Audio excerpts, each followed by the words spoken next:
భావ మమతల భావ కవితలి శుభలేఖలు కావాలి, బ్రహ్మ కలిపిన జన్మముడులకు సుముహూర్తం రావాలి.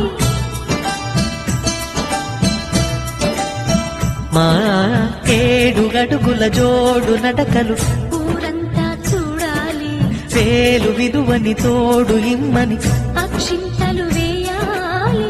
ఇన్నాళ్ళు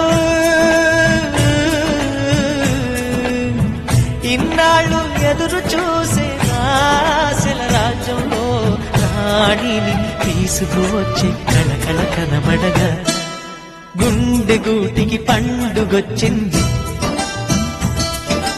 పండు వెన్నెల పంచుతుంది. మబ్బుల్లో జాబిల్లి ముంగిట్లో దిగుతుంది, నా ఇంట్లో దీపం పెడుతుంది.